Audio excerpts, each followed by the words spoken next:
This is TLV1. TLV1 Radio.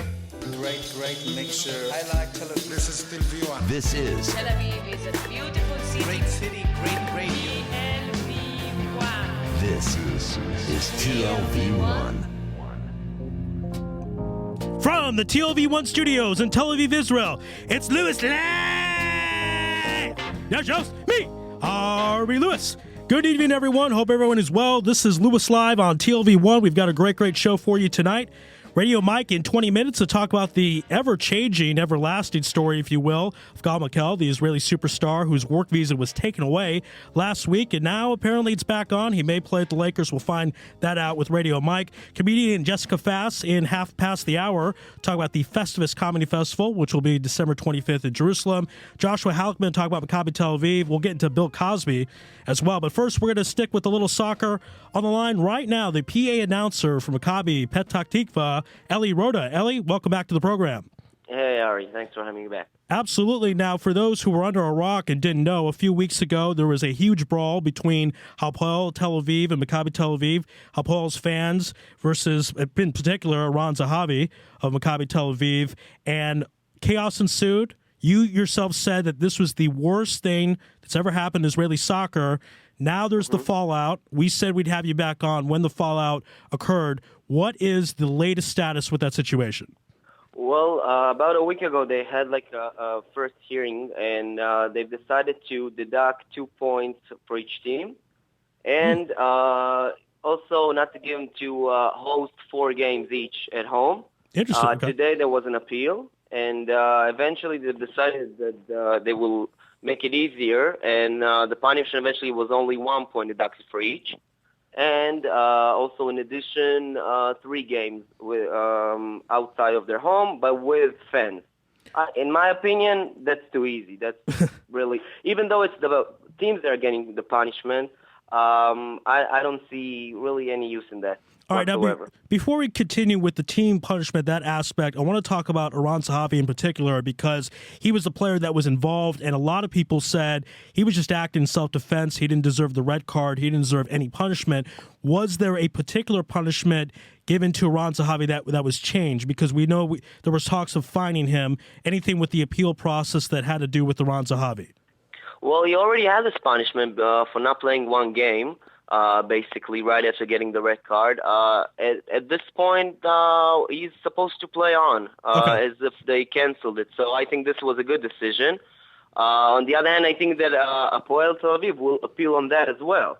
You know, so that's nothing is actually over here. Well, you can't say things are over. They're gonna. Both teams said, especially Hapoel Tel Aviv, said they're gonna appeal one more time for a higher judgment and. Well, I don't see it's getting over with anytime soon. All right. Now, I find it very curious, Ellie, that both teams received an equal punishment because that says they were both equally at fault. I don't know if that's really true. I mean, it was not Maccabi Tel Aviv fans running on the pitch. It was Hapoel fans. Yes, a player from Maccabi incited it by doing his little gun shoot thing, but that's not against the rules. Even if they warn them not to do it, there's not a specific rule. Is it fair, forget the whole 3 games, 4 games, is it fair that both teams would get the same punishment? Well, in fact, you have to remember that after the whole commotion and when the players of Maccabi Tel Aviv asked the fans, well, some of them said that they asked the fans to go inside to, make everything just stop at that point. There were a few fans of Maccabi Tel Aviv that also broke into the pitch, and it was pretty easy to spot it. Okay. They ran towards the Hapoel Tel Aviv fans, so I think that getting them the same punishment is actually quite fair. Okay, if you ask me, as far as the teams. Yes. All right. Okay. So Eli Roda bringing some inside information to not know about the Maccabi fans. So that is a good point there. Eli, again, speaking with Maccabi Petah Tikva PA announcer Eli Roda. You talked about the 3 home games that each team would miss if this penalty, if this punishment stands. Can you tell the fans what that means in money revenue? How much money each team would lose from not having home games, not having jerseys sold, soda, food, all that kind of stuff? How much money is that worth? Because this is a Jewish show at the end of the day. Oh yeah, well, it's definitely down to money eventually, and I don't know exactly how much Hapoel Tel Aviv is to lose because of this punishment. But the Maccabi Tel Aviv CEO Martin Bain said that because of the punishment, they're assessing that they're going to lose about 500,000 shekels. Wow. In revenues, which is quite a lot, obviously. And besides, you also have the professional point of view, which is actually less important because they're actually missing games which are not that difficult, let's say. Well, Hapoel Tel Aviv is actually, they have one match against Kiryat Shmona they were supposed to host at home, and they will not, and this is quite a difficult game. So I think for Hapoel Tel Aviv on the professional side, it's harder punishment, and Maccabi Tel Aviv maybe on the revenue side. On the other hand, they're a much richer team than Hapoel Tel Aviv. Hapoel Tel Aviv cannot afford to lose anything. They owe a lot of money. Maccabi Tel Aviv, they're financially the best team in Israel, so I don't think it's going to hurt them that much, even though it's 500,000 shekels. It's not a big deal for them.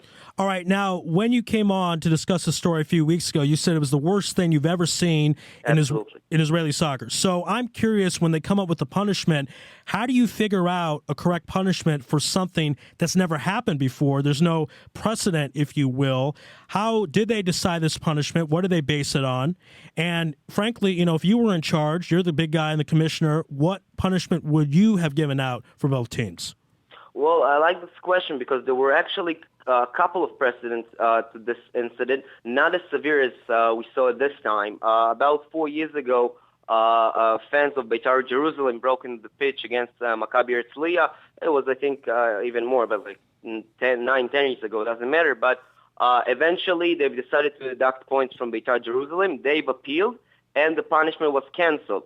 Also, 3 years ago, there was a fight on the pitch between a few players of Hapoel Haifa and my own Maccabi Petach Tikva, and eventually they've decided to deduct Maccabi Petach Tikva 3 points.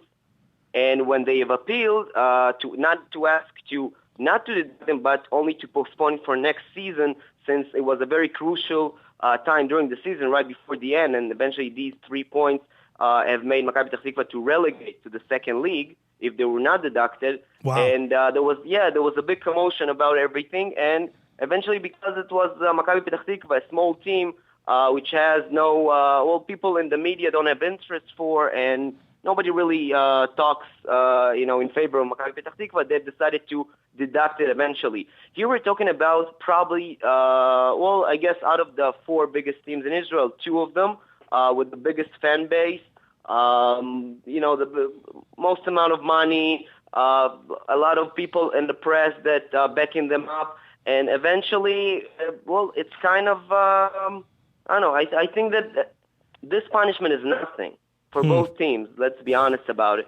But it's not a big surprise that this happened eventually. I think that the biggest punishment should go for the fans that broke to the pitch, right. or I'm talking about real jail time, and not only kick them out of the field for 20 or 30 or 80 months. That won't matter, because eventually they will come, and they don't give about anything.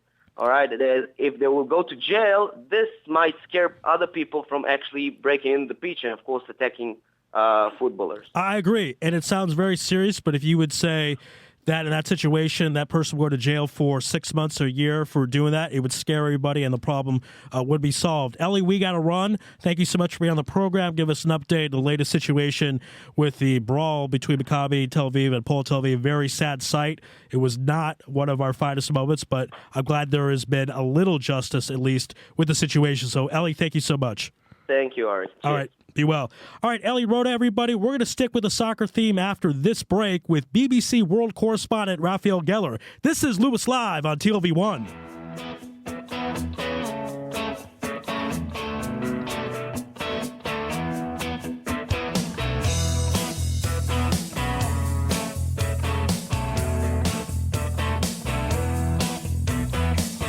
לא תבואי שישי שבת, זהו יום הבוחר.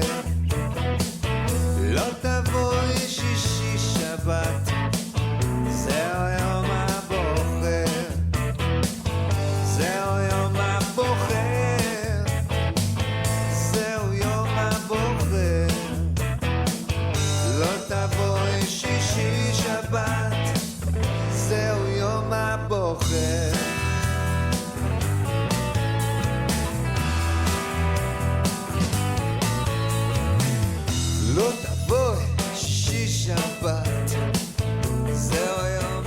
back here on Louis Live. You can find the station on Twitter at TLV1.fm. And, of course, you can email me personally at longlivelouislive@gmail.com. First segment, speaking about the fallout of Maccabi Tel Aviv and Hapoel Tel Aviv's brawl on the pitch. We're going to stick with the soccer theme. On the line right now, BBC World Service correspondent and freelance journalist Raphael Geller. Raphael, welcome back to the show. Hey, Ari, how you doing? Hey, doing great. Great to have you on. And we're going to talk about two stories. First, another sad story in the soccer world, if you will. There were a lot of tensions, obviously, last week due to the terrorist attack in Harnof and other terrorist attacks, and it made its way in the sports world in many respects. Soccer is a very political sport. Bnei Sachin defeated Beitar 1-0. And for those who don't know, please explain to us, Beitar obviously is the right-wing political side of Israel in soccer form. Tell us a bit about Bnei Sachin and how they relate in politics. Well, Bnei Sachin is the only Israeli Arab city, or only team in the league that's in an Israeli Arab city. So the majority of the team are Israeli Arabs and a few foreigners that get signed on, as every team in the league has the option to get up to 5 foreigners. Over the last few years, we've seen a lot of tension between Bnei Sachin and Beitar Jerusalem because of, as you mentioned, Ari, Beitar Jerusalem has a group of fans called La Familia that are known to be extremist right-wing and have chanted death to Arabs and death to Muhammad and things like this. On the other side of things, Sachin have been, known to be more sympathetic to the Palestinian cause, having a lot of Palestinian flags in their matches, having signs with people in keffiyehs talking about Temple Mount being theirs, things like this. Jerusalem, also the same thing with Temple Mount. So, you add these two things together, as you mentioned, in a time with a lot of terrorist attacks and things get very edgy. Now, I understand the police actually made a ban on flags. They did not allow either side to bring in flags because they were concerned it would make things more hostile and would incite others. But my understanding is fans got the flags in anyway. I'm curious how they did that, and I'm curious how many people actually brought flags for both sides and how that added to this already intense atmosphere. That's a good question. Before the match, it made it very clear Palestinian flags would not be allowed in. 50 were confiscated by security personnel at the gates, but I would say a few dozen got in anyway, especially big ones. How did they get in? They could have been in purses or in bags that maybe security didn't check too closely. Obviously, a flag is not as dangerous as a weapon or anything. So as long as no one had a weapon that's safer than a flag, obviously also a flag can cause damage. So yeah, a lot of flags were let in. In the end, I guess we'll get to that in a bit, but pretty much flags came in. But on the other side, Jerusalem also brought in a lot of Israeli flags. But that kind of makes a little more sense since the game is being held in an Israeli city, even though it's an Israeli Arab city. It's still in Israel. Right. A good point there. And I also understand that I didn't understand this exactly, but Bnei Sachin fans threw things on to the field, and you would figure, I guess if they particularly targeted Beitar, maybe that would make sense for them, but that could hit anybody, and you figure that caution should be taken more when it's your home area for whatever reason. You don't want to hit your own players. But I'm curious just about that aspect, about fans throwing things onto the pitch and potentially hitting players or anyone associated with the team. Well, they're going to get punished for that. There's no question about it. In the first half and at the beginning of the second half, they had this joke where they were throwing balls, soccer balls onto the pitch when there was already one in play. It was funny the first time. The fifth and sixth time, it just got obnoxious. They started throwing actual dangerous things onto the pitch towards the end of the match when there was something like 4 yellow cards within 3 minutes. People started hitting each other. Things got very intense. I think Beitar realized that they were about to lose a very, very important game. Both sides will likely get punished for things that happen. I would think Sachin heavier, but also Jerusalem will also get punished. And there's something very wrong with what Jerusalem fans did, and I don't know if you're going to get to that. So I'm going to talk about it real quick Sure. now. The Jerusalem fans absolutely destroyed Sachin's bathrooms. And when I say destroy, I don't mean like they cut a wire or something. They literally took the toilets and pummeled them. There's no more Sachin bathrooms. That is thousands and thousands of shekel of damage. That shouldn't be acceptable. They pretty much ruined those facilities. They also ripped out a lot of chairs from the stadium. Things like that are not acceptable. That's more than football. As you just talked about Maccabi Tel Aviv, this is more a legal thing.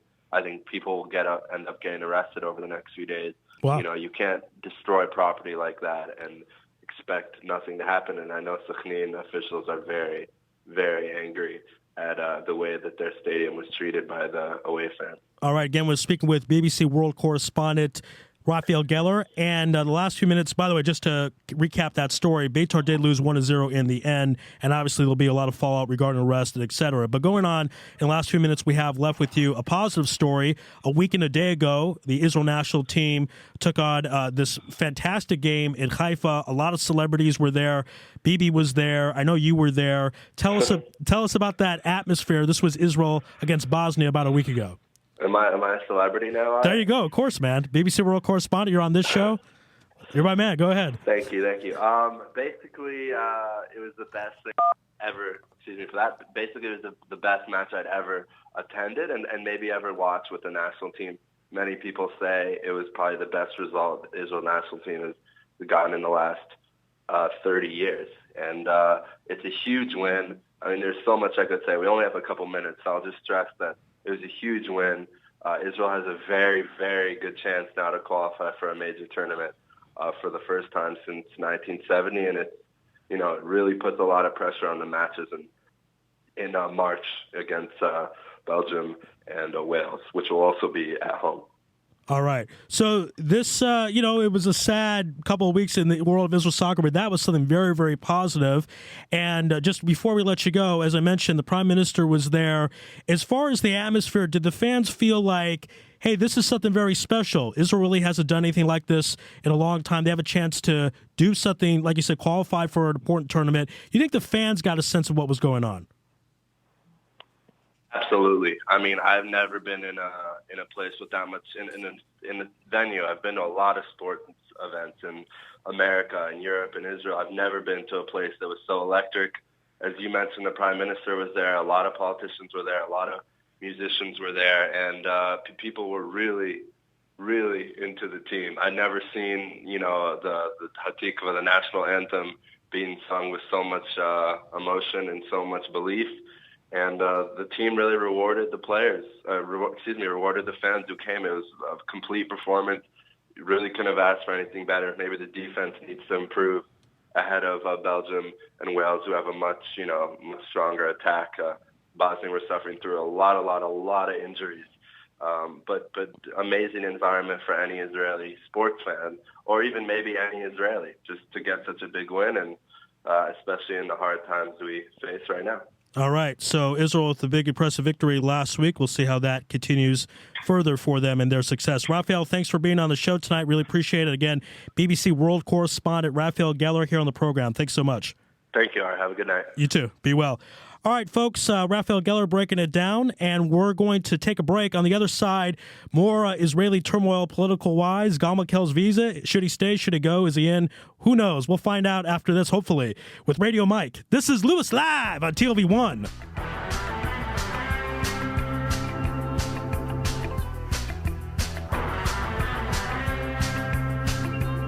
איך שבאו חברים יום יום לשבת על כוסית או שתיים, סיפורי ילדות סיפרנו על שטיח בפינה חתול ישב לו, קפה שחור מספלים קטנים, תקליטים, קוביות ומשחקים.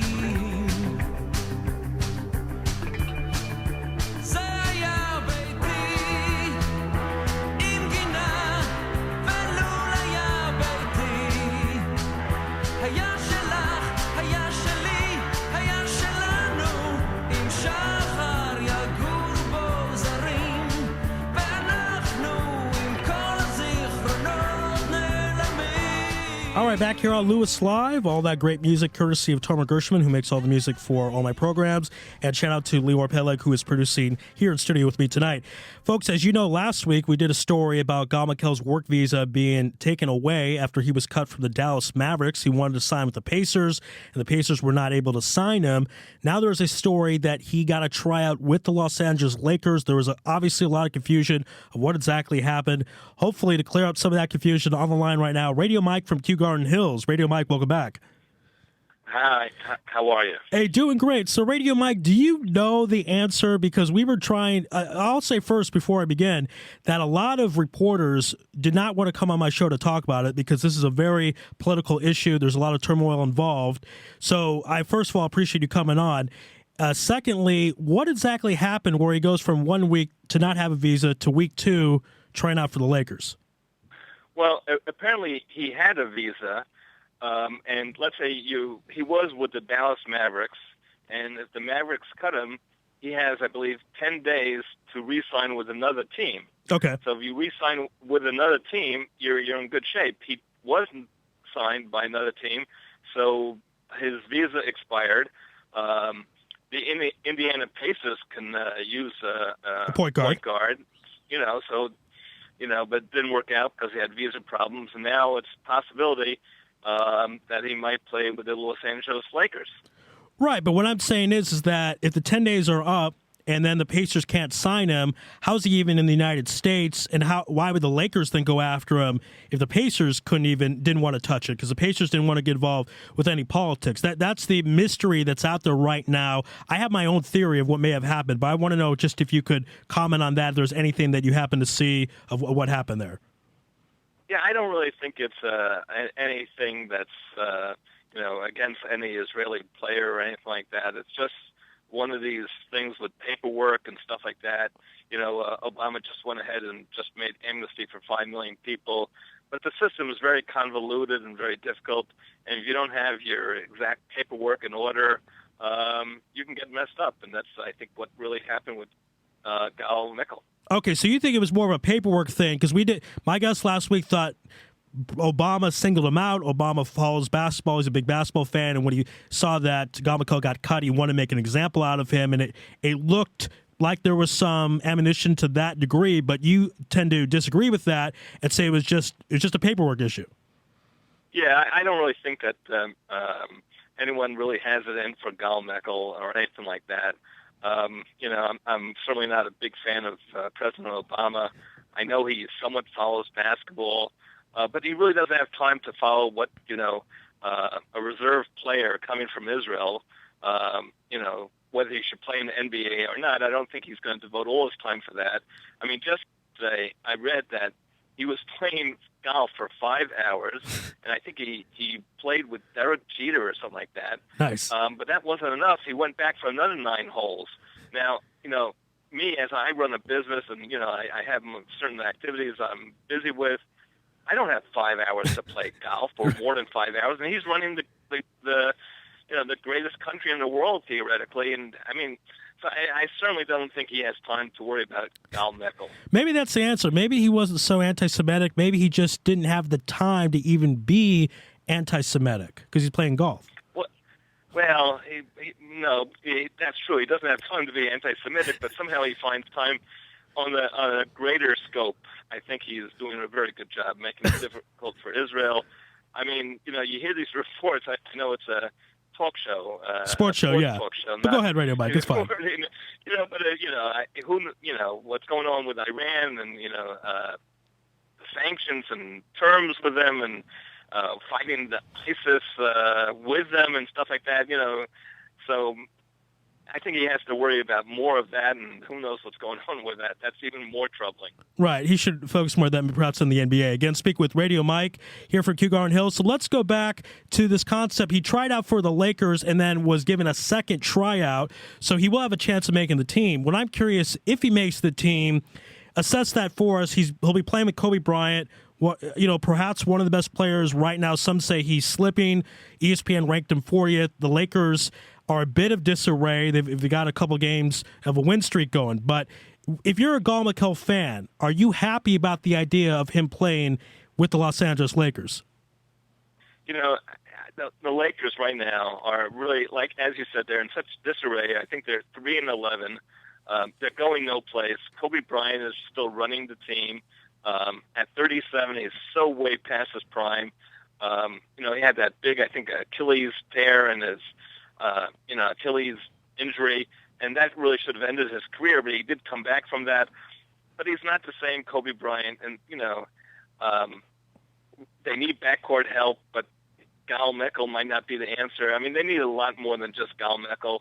And one of them is, the first step would really be, in my opinion, is that Kobe Bryant should step aside, right, and then they could start rebuilding after him. Yeah, he's getting paid about $25 to $30 million, and that's why the Lakers cannot go after other players and improve the team. So believe it or not, if I was in Gall's ear, I mean, he should take any job he can get in the NBA, but if he had a choice, I would tell him not to play at the Lakers because it's a big spotlight, but the team, frankly, sucks, and it's going to suck for a long time, and it's really a shame he couldn't have played with the Pacers. They need point guard help.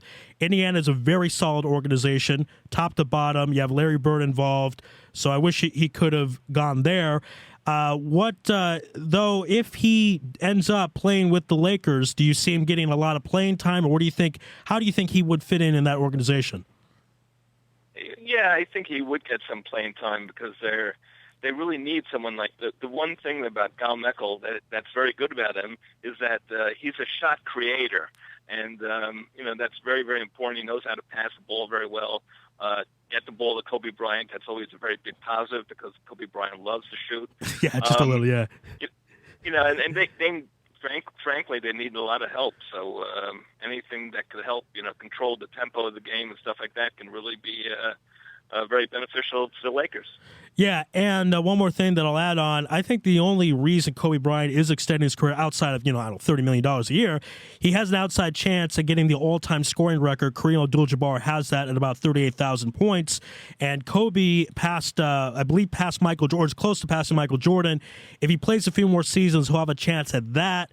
That, I think, is what he's playing for. He knows he won't win a championship for the rest of his career. So if he gets a good passer like Gal Meckel, that might help towards that record. But time will tell on that one. Radio Mike, we got to run. Thanks so much for being on Louis Live tonight, and we'll see you here in studio in a few weeks. Looking forward to that.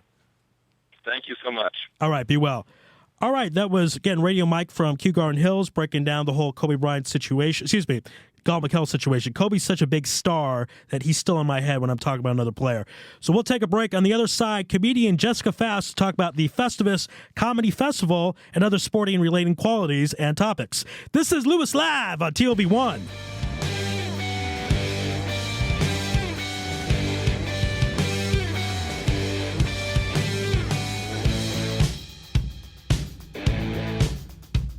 יש לו בית משונה בדרום תל אביב, יש לו בית לא דומה למה שאתה מכיר, ולמעלה יש שכן שמרביץ לילדים, ולמטה יש שכנה כל היום רק אוספת חתולים, כן, ומה הוא עושה? הוא פשוט מנגן את הבלוז, ושלא ישתגע, פשוט מנגן את הבלוז, הוא אף פעם לא יבא את הגרוז. השכן מלמעלה הספיק כבר לדקור את אשתו, השכנה מלמטה התעבדה במרתף הסמוך לביתו, המשטרה 24 שעות בפטרול,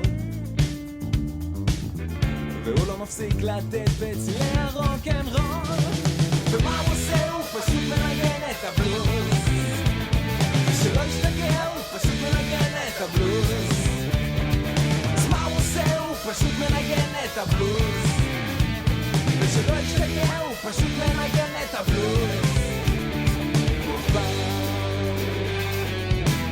הוא אף פעם לא איבד את הגרוב.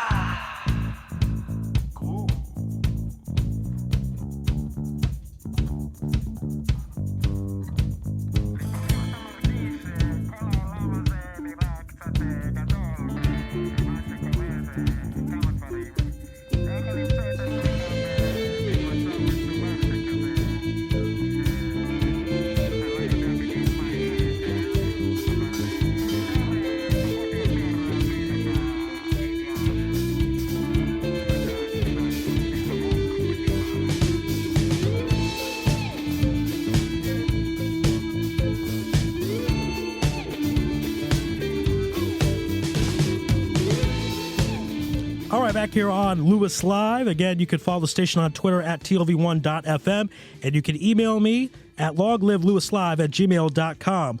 My next guest has worked on big, fancy TV shows such as 2.5 Men, The Big Bang Theory. She's performed comedy at the John Lovitz Comedy Club and the world-famous Comedy Store. And December 25th, you can catch her in Jerusalem on 12 Emmett Rufine Street for the Festivus Comedy Festival. Please welcome for the first time to the program, Jessica Fast. Jessica, how you doing out there?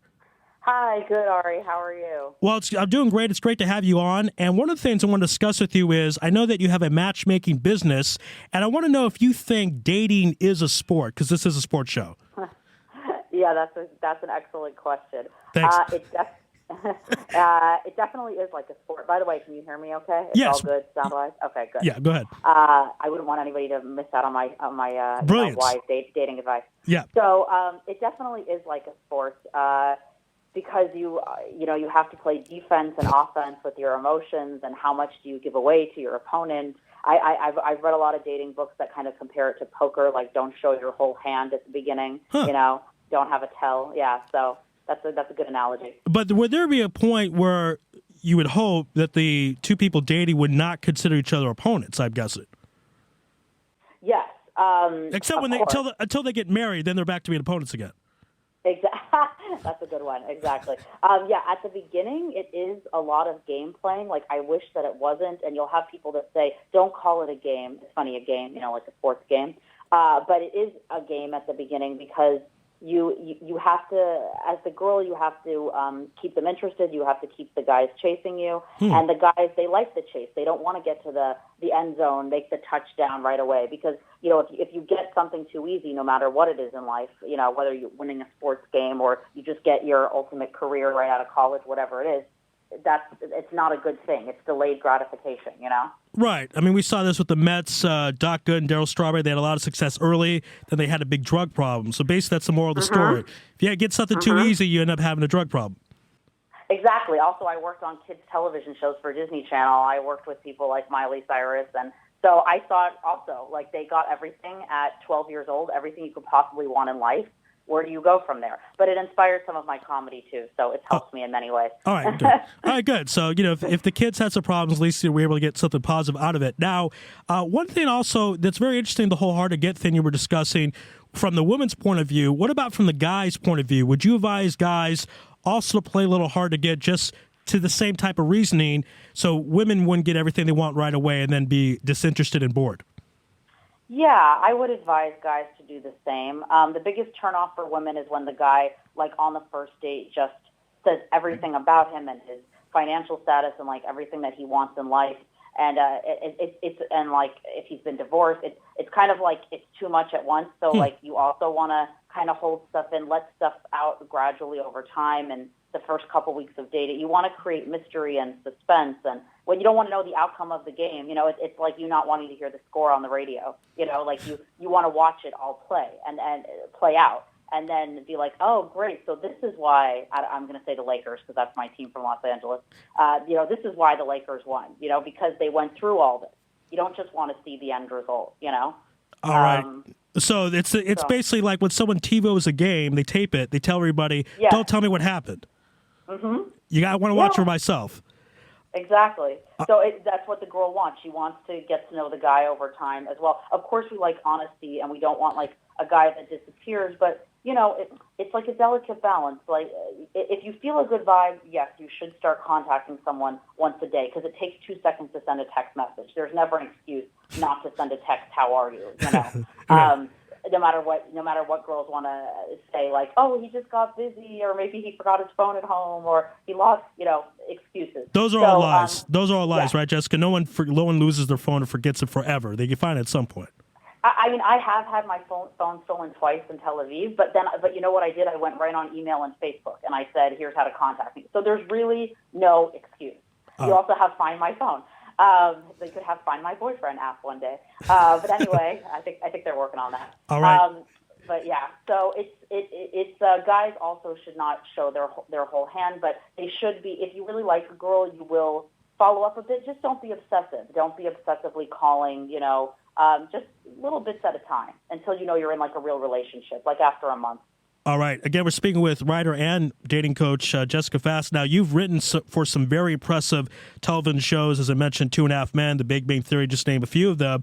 I'm curious, how do you write your material? Because you're writing material for shows that are watched by millions and millions of people, have a huge following. So how do you go about doing that?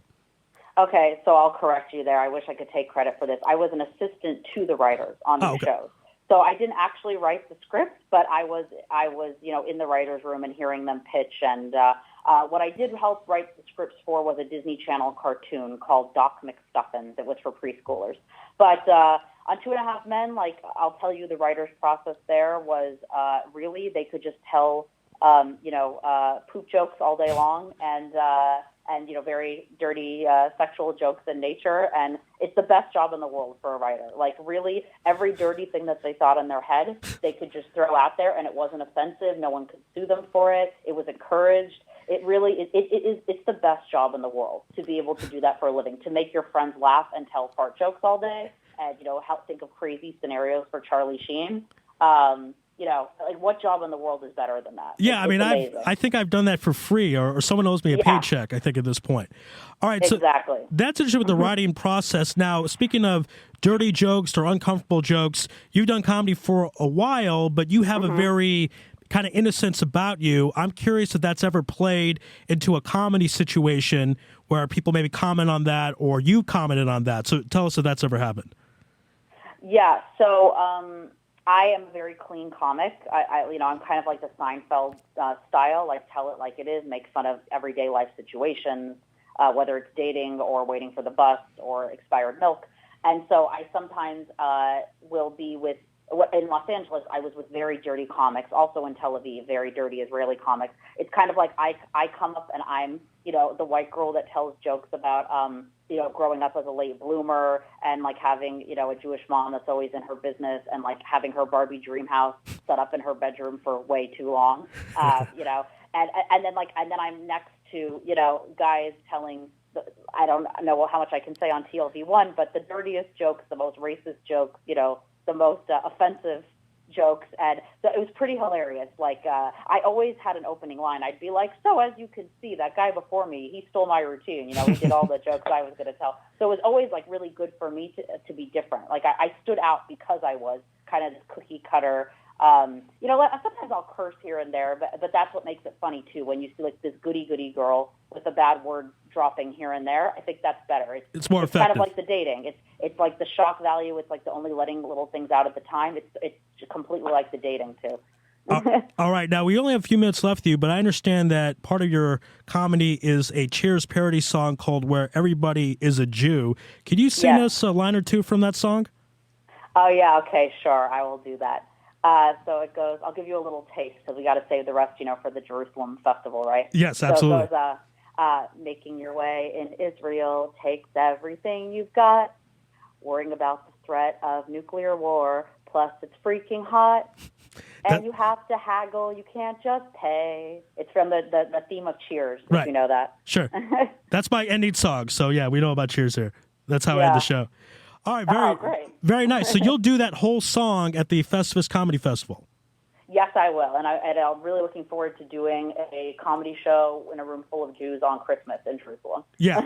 Hopefully they'll be eating Chinese food and maybe watch a movie after. Exactly. I miss that so much, don't you? Yes, absolutely. Now, that show, again, will be December 25th, 12 Emmett Refine Street in Jerusalem, and you can find out more information by going to Facebook, type in Jerusalem Festivus Comedy Festival, and you can find out more about how to get tickets and who are the other comedians involved. Again, you can see Jessica live in person doing the whole Cheers song and her whole routine, so that'll be a lot of fun. Jessica, thank you so much for being on the show tonight. It was a lot of fun. Thank you so much for having me, Ari. I also just wanted to plug that my dating business, Fast Path to Love, will have a booth at the Secret Tel Aviv Olim Expo, which is all day this Thursday, the 27th, on Thanksgiving, and Friday until Dizengoff Center closes. At the Dizengoff Center, you can come see every Olim business. Come, meet us and get more information about us. All right. Sounds great. So check out Jessica there. Lot. Sure. Thank you, Jessica. Looking forward to the comedy show and being with you. Thanks a lot for having me. All right. No doubt. Be well. All right, that was Jessica Fast. Again, the comedy show, the Jerusalem Festivus Comedy Festival, December 25th, 12 Emmett Refine Street. Should be a great, great time. We'll take a quick break. On the other side, the latest with Maccabi Tel Aviv with the sports rabbi, Joshua Halickman. This is Louis Live on TLV1.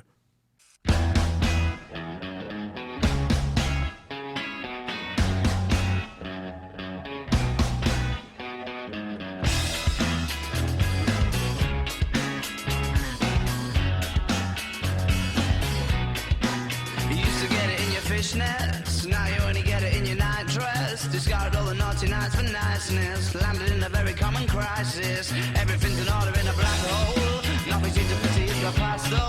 A bloody memory's like an El Tabasco. Remember when you used to be a rascal? Oh, the boys are slag. The best you ever had, the best you ever had is just a memory and those dreams. When as daft as they seem, as daft as they seem, my love, when you dream them all. Flicking through a little book of sex tips. Remember when the bars were all electric? And now when she's told she's gonna get it, I'm guessing that she'd rather just forget it. Clinging to not getting sentimental. Said she wasn't going but she went still. Like a gentleman had to be gentle. Was it a Maccabi or a betting pencil? Oh, the boys are slag. The best you ever had, the best you ever had is just a memory and those dreams. When as daft as they seem, as daft as they seem, my love, when you dream them overflow. Where did you go? Where did you go? Where did you go? Oh.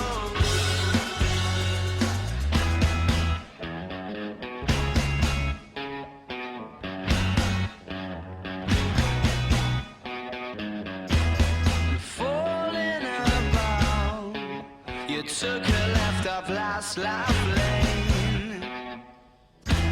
Just sounding it out, but you're not coming back again. You're falling about, you took a left off last life lane. All right, back here on Louis Live. And I've had a great show so far. Thank you, everyone, for tuning in. And recently, if you've been following Maccabi Tel Aviv, it's been a bit of a soap opera, a bit of a roller coaster. It appears they have started to get things back on track. They had a good win last night, 80-65 over at Maccabi Haifa. Here to talk about more about Maccabi Tel Aviv's recent upswing is the sports rabbi, Joshua Halickman. Josh, welcome back to the show. What's going on, Ari Louis? It's great to have you back on. So we were talking a few weeks ago, Guy Goodis's job might be on the line if they had a bad loss. They ended up having that bad loss, but looks like they've rebounded. Tell us recently, how do you think Maccabi Tel Aviv is doing at this point? You know, it's interesting. When we spoke a few weeks ago, I said, well, I feel Maccabi is going to win by 20 points in the derby match against Hapoel Tel Aviv. I was correct about the 20 points. Unfortunately, Hapoel Tel Aviv were the winners for that game. And Maccabi looked absolutely awful that night.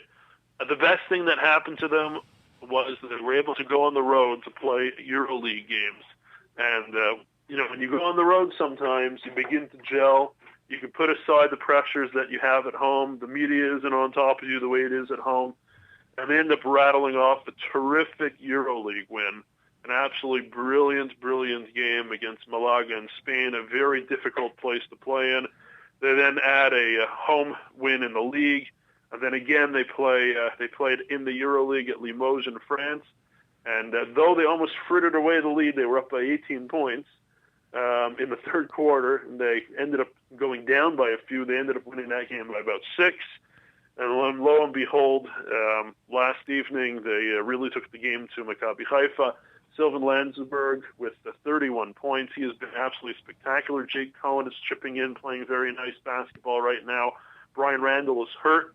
He hasn't played the last couple of games, but things are looking okay for Maccabi. I got to tell you, Ari, Maccabi Tel Aviv would have lost that game in Spain. It would have been 4 losses in a row, 2 straight in the league, 2 straight in the EuroLeague. And I think by that point, Guy Goodis would have really, really had to struggle to keep his job. I think now pretty much his job is guaranteed for the rest of the year after being able to right the ship And we'll see going forward how they play. They have a very big game against Moscow this coming Thursday night in the EuroLeague. Now, we've been trying to figure out what was the problem with Maccabi Tel Aviv. We thought, one, Jeremy Pargo was a bit of a ball hog, not passing the ball a lot. We know that Sofo struggled a bit with his conditioning. What is the reason why Maccabi has been able to turn it around the past few games and few weeks? Well, it's exactly what you said. Jeremy Pargo had been a disaster and a ball hog. What did they do? They put him to the bench to start the game. He has not been starting the games, which is kind of put it in perspective that, hey, I'm not out there, I'm not in control, and Yogav Ohayon is the man starting and playing the point and has been playing brilliant basketball. Pargo came off the bench in the 6th minute yesterday. He didn't rest for another minute the rest of the game. He played 34, 35 minutes straight. And because of that, we're starting to see that he's kind of mellowing a bit. He's kind of understanding he doesn't have to take the ball and the game into his own hands. He has other players out there, including Devin Smith, and he has Alex Tyus, who's starting to play out of that funk, and that's really working well. Sofo is still a problem. He has not been playing well. His points are down. His minutes are down. His conditioning, though, has been getting better. He's just not being effective in the paint as he has been in the past. And I don't know what they're going to do. I got to tell you, they have a big problem in the center position right now because between him and Alex Maric, who they signed up until the end of December, he's not going to be. He's been playing a little bit better, but he's not really an option. And Alex Tyus has been playing okay. He's starting to turn it on, but again, we're going to have to see what they're going to do without a couple of good bigs down low, Ari. Now, I remember a few months ago you were on the program talking about Sofo was not going to go on the trip with the team to play, I believe, in Greece because he had put on all this weight in the summer. We estimated, I think, 20 kilo. I'm curious how much of that weight he's lost and what's his conditioning as of now, his weight, and if his body is of soft matter. You know, there's a difference between a hard 250 pounds and a soft 250 pounds, wherever he may be. So if you can give us the updated condition of Sofo at this point. Yeah, Sofo's probably taken off about 15 to 16 kilos, so he still has a little bit of extra weight. We're not talking about a lot of extra weight on a big man like that. Maybe an extra 10 pounds at this point. Okay. Maybe 15 pounds tops, which is not a lot for his size, which is good. His conditioning is definitely better. There's no question, but it's still not where it has to be. And, we haven't hit December yet. We knew it would take a few months. I think the big test is going to be coming over the next few weeks. Is he going to be able to really turn on that conditioning where he can play more than 18, 19 minutes a game and play 25 minutes a game coming up? And these are big games for Maccabi. They have EuroLeague games. They have the next 3 out of the 4 games at home, and that will wrap up the first round. They're now 4-2, so they don't need very many victories at this point to make it to the next round. But I think Maccabi wants to do better than just a couple of extra victories. They want to show that they mean business. They're going to finish hopefully in the second spot of the group behind CSKA Moscow, who they play this Thursday night. Moscow is definitely the lead team in this group and the best team in the group by far. Maccabi's going to have their hands full, especially with Brian Randall, who was going to be out. He will not be playing the game. But interestingly enough, Ari, Jake Cohen has filled in for him, and he has actually played extremely well. He's getting minutes, he's scoring, he's pulling down rebounds, and his confidence is sky high, which is amazing for a guy that was loaned out last year. And really, Maccabi wasn't sure what they were going to do with him. The brass was, not certain if he was going to make it, but somehow he's turned it on, and he's starting to play some good basketball. He's definitely one to watch the rest of the year. Again, speaking with the sports rabbi, Josh Halickman, here on Louis Live on TLV1. Sports rabbi, a few more minutes we have left with you. I pointed out to a program on this station, So Much to Say, that people should not get that worried about Maccabi's struggles a few weeks ago because at the same time last year, David Blatt's job looked like it was on the line. They had a lot of struggles. They end up getting it together. They win the European Championship. They win the Israeli Championship. Do you think this turmoil, now that it looks like it's been concluded, hopefully it is for Maccabi fans, that it will propel them to winning a championship or that it will give them a lot of momentum to go on a hot streak right now? I think it could. I think they're heading for that hot streak. Will they lose on Thursday night? My guess is they're going to suffer a home loss to Moscow. But again, that won't be the end of the world. They'll still have another 2 games at home against lesser opponents. The one thing I am worried about, again, is the center position. They need somebody else or they need an informed Sofo. Sofo has to put it together, because if he doesn't put it together, Maccabi's going to be in deep trouble. Devin Smith, his shooting, especially from three-point land, has been horrific the last 2 weeks. He went 1 for 8 yesterday, and even though he's pulling in 16 rebounds last night and 13 points, double-double, his three-point shooting has been atrocious, and that's definitely something that has to be fixed and quickly, because if you're not going to have a couple of good deep threats, Maccabi's going to be in trouble. And you know the European game, Ari, it's a bit different than the NBA. These guys live and die sometimes on those three-point shots. Yep. And it's crucial that not only Landsberg, who scored 31 last night, and the 22, I think, the game beforehand, that they have to have a few good deep threats, because if you're not hitting your shots, the other team's going to have more time to play defense on other players. So that's number 2 that I'm concerned about. And number 3, Marquise Haynes has been an absolute major disappointment, along with Nate Linhart. Nate Linhart has not played pretty much more than 5 minutes in any game, and he's only been dressed for a few. He's a foreign player that's definitely going to have to be moved out very soon and be replaced by somebody that can put in some serious minutes. And Marquise Haynes has been disappointing all around. And last night he had another couple of points in about 10 minutes, and he's just hasn't played good ball. And in order for Maccabi to really step it up, these guys are going to have to step it up, and they've had the chances, or they're going to have to be replaced. My gut is we're not going to see a repeat of last year where Tyrese Rice and Alex Tyus just took off. I don't think that these guys have the same talent that those guys did, and Maccabi's going to have to retool a bit coming up over the next month, so when they head into the next round, they're strong. I predict they'll make it to the quarterfinals, but I don't think they're going to be heading to the Final Four this year. All right, before we let you go, give us a plug for everyone out there listening, how they can listen to your show and your programming. Of course, check out the Sports Rabbi, sportsrabbi.com, footballisrael.com, holylandhoops.com. We're undergoing a little bit of a facelift, hopefully, over the next few weeks. So we're going to try to consolidate everything under sportsrabbi.com. Check it out. Send me a message on Twitter. Check me out on Twitter. I'm really, really active on there. It's at The Sports Rabbi. And, of course, folks, I don't have to tell you, but you already know, Ari Louis is the number 1 man in sports in the land of Israel, TLV1. He is your man. Enjoy coming on the show. Love it, and hope to be on soon. Absolutely. We'll have you throughout the season and talk about Maccabi Tel Aviv and Israeli basketball in general. So, Sports Rabbi, thank you so much. Really appreciate it. Thanks a lot, Ari. All right, be well. All right, Sports Rabbi Joshua Halickman telling us the latest with Maccabi Tel Aviv. We'll take a quick break. On the other side, my thoughts about the latest Bill Cosby scandal. This is Louis Live on TLV1.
All right. Bulls on Parade. Great song there. Now, right before we went to break, I said the latest Bill Cosby scandal. People might have thinking, what do you mean the latest? There's only one. Not exactly. If you look at the history of these allegations of rape, there were some that actually occurred in the late 90s, believe it or not, kind of swept under the rug. So this has not been new. And the question is, with nowadays with the internet and all our access technology very quickly, allegations turn into guilty charges, turn into quote-unquote reality. That's not necessarily fair. Just because a person is accused, even by multiple people, doesn't mean he did it. And as far as how this relates to sports, Bill Cosby was a huge fan, or still is, of Temple Basketball University. He was mentioned in the Fab Five documentary about Michigan. That was the Michigan freshman team with Chris Webber, Jalen Rose, Juwan Howard, because he was so involved with Temple. He wrote he faxed a letter to Michigan because they were playing Temple. That's how involved he was.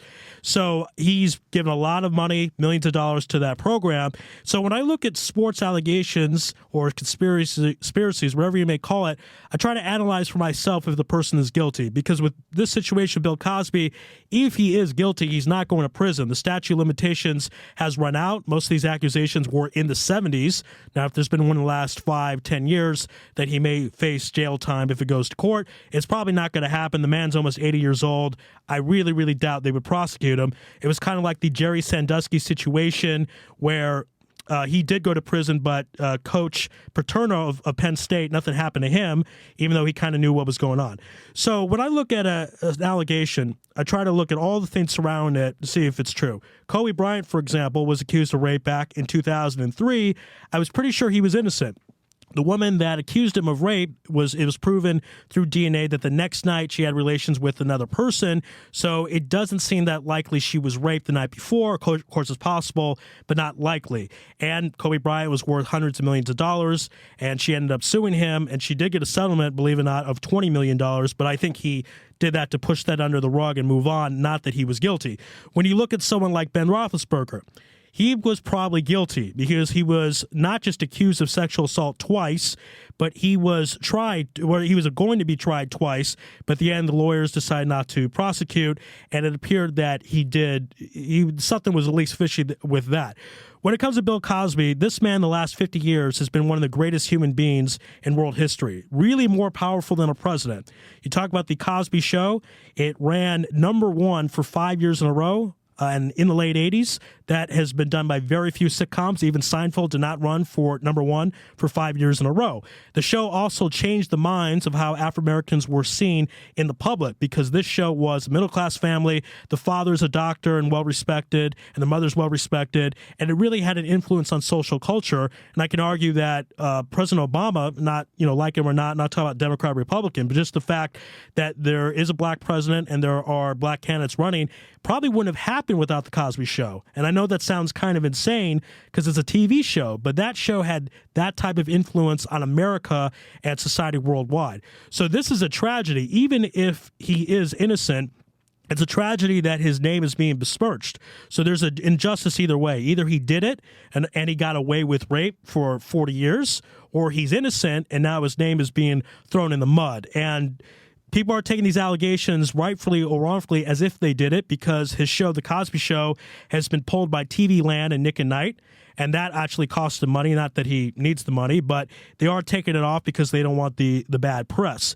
Now, in the last minute here, my reasons why, if he did or not did it, the stories are pretty much the same, that Bill Cosby knew the women, drugged them, and then had relations with them. They woke up, they kind of knew something happened, they weren't sure.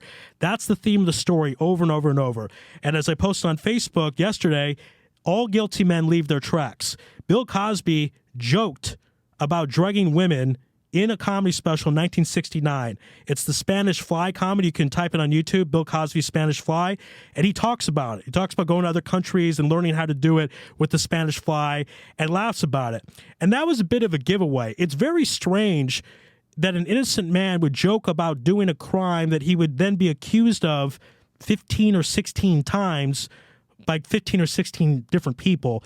That was very, very strange, and that was a giveaway for me that there probably is some truth to the rumor, at least in some form. I don't think he is completely innocent. I don't see how everyone would accuse him of something he was completely innocent of when he's joking about that on the comedy. Of course, obviously, I hope I'm wrong. I'm a big fan of his. But that's the situation right now. We'll talk more about it in the future. Thank you, everyone, for listening to the program, and thank you to our guests. We began with Ari Louis, talking about the latest suspension of home games with Maccabi Tel Aviv and Hapoel Tel Aviv. Raphael Geller talked about the 3-0 win of Israel versus Bosnia. Radio Mike saying Gal Mikel may play with the Los Angeles Lakers and Kobe Bryant. Jessica Fast saying dating is a sport. Be careful about your defense and focus on your offense. And Joshua Halickman saying Maccabi Tel Aviv is back right on track. Stay tuned for a lot of great programming, a lot of great stuff. But that's it for tonight. God bless and good night.